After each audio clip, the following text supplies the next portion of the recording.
Hello दोस्तों, welcome to IUPAC। अब पढ़ेंगे हम एशिया इंफ्रास्ट्रक्चर इन्वेस्टमेंट बैंक। तो बेसिकली ये चाइना का इनिशिएटिव था इस बैंक को बनाने के लिए, क्योंकि चाइना का इंटरेस्ट हमारा है one bank one road, one belt और वन रोड में इनका इंटरेस्ट है। तो इन्होंने एक एशियन इंफ्रास्ट्रक्चर इन्वेस्टमेंट बैंक बनाने की बात करी थी। ठीक है, तो पहले तो इसको बनाया गया, लेकिन अभी जो है इसमें 52 मेंबर्स हैं। और आपको देखने वाली बात ये होगी और सवाल भी आ सकता है कि इसमें कौन कौन से मेंबर नहीं हैं। ठीक है, तो एशिया में ही हमारा मेंबर जापान नहीं है, प्लस USA भी हमारा मेंबर इसका नहीं है। ये दो लोग हमारे मेंबर नहीं हैं। तो रीज़न ये है कि क्यों नहीं है भाई, और ये एशिया का बैंक है तो ऐसा नहीं है भाई। एशिया का यदि बैंक है ये, तो बाहर के नॉन रीजनल ग्रुप्स की जो कंट्री हैं वो भी आके पार्टिसिपेट कर सकती है इस बैंक में, अपना पैसा लगा सकती है और इंफ्रास्ट्रक्चर को डेवलप कर सकती है। तो जापान और USA न होने का रीज़न ये है कि दोनों के यहाँ ऑलरेडी इंफ्रास्ट्रक्चर डेवलप हो चुका है, तो इसलिए इन्होंने पार्टिसिपेट इसमें नहीं किया हुआ है। उसी तरह से यदि आप एशियन डेवलपमेंट बैंक की बात करेंगे तो वहाँ पर जापान भी उसका पार्ट है और USA भी उसका पार्ट है। और एशियन डेवलपमेंट बैंक तो हाँ, जापान भी है और USA भी है। और तीसरी चीज़ आप देख सकते हैं कि न्यू डेवलपमेंट बैंक का एक कॉन्सेप्ट आया है। तो ये जो हमारा बैंक है ये बेसिकली ब्रिक्स जो हमारी कंट्रीज़ हैं इन्होंने इसको बनाया है। तो 3 बैंक आपको याद रखना है कि Asia infrastructure investment bank, Asia development bank, okay, और आपका हो गया न्यू डेवलपमेंट बैंक। तो ये 3 बैंक घुमा के पूछे जा सकते हैं ऑब्जेक्टिव में, इसको आप ध्यान रखें।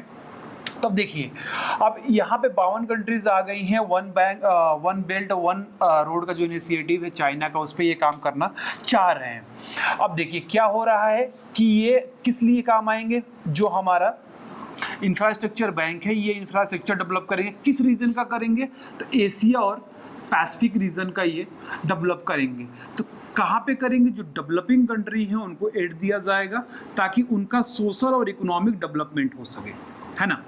तभी तो होगा, सोशल इकोनॉमिक डेवलपमेंट हो सके। ये डेवलपमेंट करने के लिए हमें इंफ्रास्ट्रक्चर को डेवलप करना बहुत ज़रूरी हो जाएगा। तो इसलिए हमारा बनाया गया है एशियन इंफ्रास्ट्रक्चर इन्वेस्टमेंट बैंक। अब देखिए इंपॉर्टेंस क्या है हमारे इंडिया के लिए। तो हमारा जो नॉर्थ ईस्ट रीजन है वहाँ पे इंफ्रास्ट्रक्चर की काफ़ी कमी है। इंफ्रास्ट्रक्चर न होने के कारण वहाँ पे इंडस्ट्री नहीं लग पाती है, जिससे लोगों को रोज़गार नहीं मिल पाता है।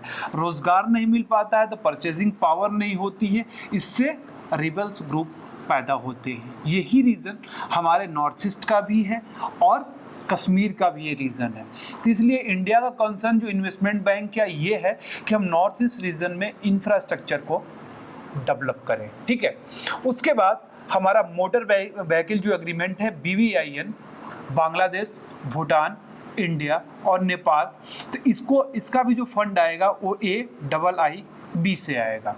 ठीक है, जो बिम्स्टेक हमारी है, Bay of Bengal initiative for multi sector technical economic development, इसमें भी जो इंफ्रास्ट्रक्चर डेवलप होगा ये पैसा हमारा AIIB से आएगा।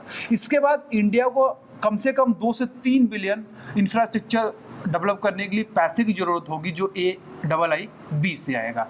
लेकिन पैसा तो आएगा, लेकिन पैसा होने के साथ क्या होता है दोस्तों कि जो बैंक होता है, तो जो बैंक में ज़्यादा पैसा डालता है, शेयर होगा ना, बहुत सारी कंट्रीज़ हैं तो कुछ कुछ पैसा डालेंगी बैंक में, फिर जहाँ जहाँ जिसको ज़रूरत होगी उतना पैसा लेके जाएंगी।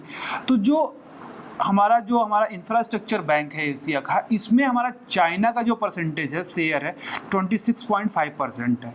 आप जितना पैसा उसमें डालोगे उतना परसेंट आपको वोटिंग शेयर मिलेगा, मतलब आपके एक वोट की वैल्यू 26.5 होगी। ठीक है, या नियरली 20% होगी। मतलब जितना आपके पास पैसा रहेगा उस तरह से आपकी वोटिंग वैल्यू ज़्यादा रहेगी। जैसे वर्ल्ड बैंक में USA का शेयर ज़्यादा है तो आपकी वोटिंग परसेंटेज किसका होगा, USA की ज़्यादा होगी। उसी तरह से इंडिया का जो हमारा एशियन इंफ्रास्ट्रक्चर इन्वेस्टमेंट बैंक में जो शेयर है हमारा वो 7.5% है और रसिया का केवल 5.92% है। तो चाइना यहाँ पे क्या कर सकता है कि जो हम नॉर्थ ईस्ट रीजन में BVIN में बिम्स्टेक में पैसा लगाने वाले हैं, प्लस इंफ्रास्ट्रक्चर में जो 2 to 3 बिलियन हमको लेना है, इंफ्रास्ट्रक्चर बैंक से, तो वहाँ पे वीटो पावर लगा सकती है, ठीक है, क्योंकि जो हमारा फर्स्ट लेंडर है बैंक को वो है हमारा चाइना जो 26.5 है, और सेकंड लेंडर हमारा इंडिया है 7.5%। तो इनके काफ़ी ह्यूज डिफरेंस है इनके मनी में और वोटिंग परसेंटेज में।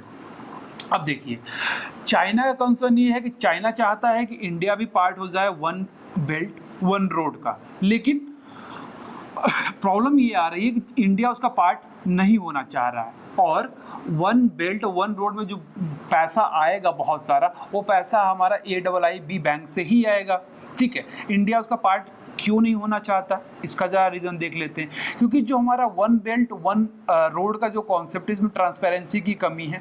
उसके बाद इक्विटेबल बेनिफिट कि इंडिया को भी उसके हिस्से का बेनिफिट मिले, इसमें भी शंका है इंडिया को। उसके बाद जो CPEC बना रहे हैं, चाइना पाकिस्तान इकोनॉमिक कॉरिडोर बना रहे हैं, ये गिलगिट बल्तिस्तान से होते हुए पास होकर जा रही है, तो इंडिया बोल रहा है नहीं भाई ये हमारी टेरिटरी थी, तो इसमें आप क्यों लेके जा रहे हो, तो ये भी कंसर्न है इंडिया का। और आप हमेशा देखते होंगे कि कभी वो अरुणाचल प्रदेश में धावा बोल देते हैं, तो कभी जाके आपको अक्साई चीन से आगे बढ़ते हुए जम्मू कश्मीर में धावा बोल देते हैं, तो इससे हमारा इंडिया गुस्सा है, इसलिए नहीं करना चाहता।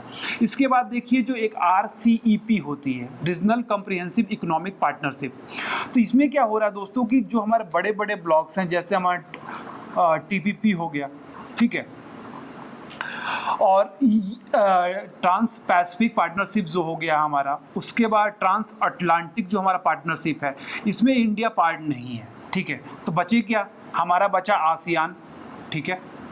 आसियान से हमारा बहुत अच्छा पार्टनरशिप चल रहा है इस समय। उसके बाद हम हाईवे भी डेवलप करने वाले हैं, इंडिया में हमारा थाईलैंड हाईवे भी हम डेवलप करने वाले हैं। तो ये चीज़ें यहाँ पे इसको बोलते हैं हम रीजनल ट्रेड करते हैं कि एक रीजन वाइज हम कुछ कंट्रीज आपस में मिल जाती हैं और ट्रेड करती हैं, लेकिन वहाँ पे कंडीशन होती है कि सर जब आप ट्रेड करेंगे तो जो टैरिफ आपने लगा रखा है, मान लीजिए मुझे 1 कुंटल स्टील मंगाना है और हमारे यहाँ उसकी वैल्यू 1000 रुपीज़ है, ठीक है, 1 कुंटल का, और चाइना वही 1 कुंटल जो हमारा स्टील है उसको 800 रुपये में लगा रहा है, ठीक है, रियल इशूज। तो प्रॉब्लम ये होगी कि जैसे हम ये चाइना हमारा इंडिया में ला के डंप करेगा, तो यहाँ पे वैल्यू तो जो प्राइस है वो तो स्टील की घट जाएगी, अब 800 रुपये में ही बेचना पड़ेगा, 800 रुपये में बिकेगा, तो 1000 रुपीज़ वाला जो इंडियन कंपनी ने बनाया उसको कोई नहीं पूछेगा। तो क्या हुआ कि इंडियन कंपनी ने जब बनाया होगा तो बनाने के लिए कहीं ना कहीं ये लोन लिया होगा इंडियन बैंक से, तो जब लोन लिया होगा तो ये लोन को रीपेमेंट नहीं कर पाएगी ये कंपनी। अब जब रीपेमेंट नहीं कर पाएगी तो वहाँ पे बैंकरप्सी के चांसेस बढ़ जाते हैं, ठीक है। तो इसको दूर करने के लिए क्या होता है कि वहाँ पे टैरिफ प्रोटेक्शन लगाया जाता है। अब टैरिफ प्रोटेक्शन में ये होता है कि जो 800 रुपये है इस पर मैंने बोल दिया कि 30% आप टैरिफ दीजिए, ठीक है, तो प्लस 240 रुपीज़ आप पे करेंगे टैरिफ के रूप में, तो आपकी जो स्टील है 1 कुंटल इसकी वैल्यू हो गई 1040 रुपये। तो मेरा वाला जो इंडिया में बना हुआ ये सस्ता हो गया, आपका महंगा हो गया, तो आपका कोई नहीं खरीदेगा लेकिन इंडिया का खरीदेंगे, ठीक है। तो यही है कि जब आप रीजनल कॉम्प्रिहेंसिव इकोनॉमिक पार्टनरशिप करते तो आपको टैरिफ को डाउन करना पड़ता है, ठीक है। तो आप देख लीजिए यहाँ पे आप देख सकते हो कि टैरिफ प्रोटेक्शन जो होता है इसको हमें डाउन करना पड़ता है, और ये भी हो सकता है कि चाइना का जो स्टील है या चाइना की जो कमोडिटी है उस पर भी टैरिफ डाउन करना पड़ जाए, तो जिससे क्या होगा हमारी स्टील कंपनीज बहुत हार्म कर जाएगी, और चाइना में बल्क प्रोडक्शन होने के कारण वहाँ पर जो वैल्यू होती है वो प्राइस होती है, ठीक है, उस कमोडिटी की काफ़ी कम होती है।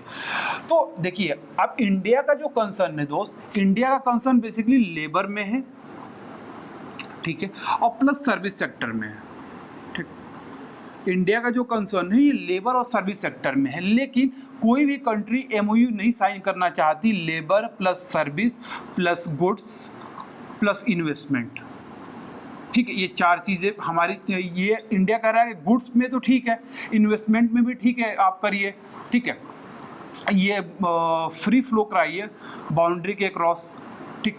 लेकिन लोग कह रहे हैं कि ठीक है यार गुड्स में और इन्वेस्टमेंट में तो कर सकते हैं, लेकिन लेबर में और सर्विस में इंटरेस्टेड नहीं है वो कंट्री। तो हमारा कहाँ इंटरेस्ट है, लेबर में है, और सर्विस सेक्टर हमारे यहाँ काफ़ी अच्छा है।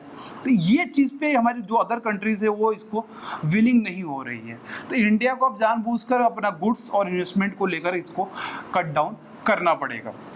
क्योंकि हमारे जो बड़े बड़े ब्लॉक्स हैं उसके हम पार्टनर हैं नहीं, इकोनॉमिक पार्टनरशिप हमारे साथ इंडिया के साथ नहीं है, तो हमारा ये मजबूरी बन जाती है कि हम रीजनल ब्लॉक्स बनाएं और वहाँ पे टैरिफ प्रोटेक्शन को मिनिमाइज़ करें, कम करें, ताकि हमारा गुड्स और इन्वेस्टमेंट फ्लो हो सके। लेकिन साथ में इंडिया भी प्रयास कर रहा है कि लेबर और सर्विस में भी हमारा फ्लो होना चाहिए, जिससे कि हमारा इंटरेस्ट सबसे ज़्यादा वेस्टेड है सर्विस में, उसके बाद लेबर में। तो ये रहा दोस्तों हमारा AIIB बैंक और RCEP। थैंक्स फॉर वॉचिंग दोस्तों, हैव ए नाइस डे।